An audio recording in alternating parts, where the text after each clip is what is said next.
তো ওপর থেকে এসে এই দেখো মাছের ঝোলটা রান্না করে নেব। তো মাছ ভাত ভেজে দিয়েছি, এই গরমে পাতলা মাছের ঝোলটা দুর্দান্ত লাগে খেতে। তো চলো এখন আমি মশলাগুলো করে ফেলি।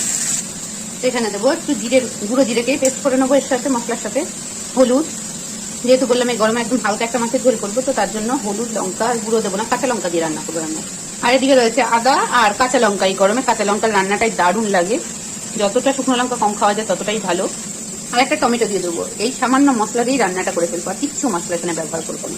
তাহলে একটা পেস্ট বানিয়ে ফেলবো। তো চটজলদি কিভাবে এই গরমে রান্না করতে ছুটি পাওয়া যাবে, চটজলদি একটা মাছের একটা ছোট্ট রেসিপি শেয়ার করে দিলাম। আর দেখো মাছটা তুললাম না, তেল ফাঁকা করে দিলাম, মাছগুলো চারিদিক থেকে দিয়ে মধ্যে কালো জিরে ফোড়ন দিয়ে দিলাম, আর একটুখানি কাঁচা লঙ্কা দিয়ে দিচ্ছি, ব্যাস। আর কিছু না, শুধু কাঁচা মশলাটাই ঢেলে দেবো।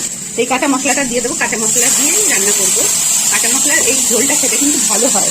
ভেবো না এত তাড়াতাড়ি রান্না করছি এইভাবে বলে খেতে ভালো লাগে না, খেতে দারুণ লাগে এইটা। তো তৈরি হয়ে গেছে গরমকালে একদম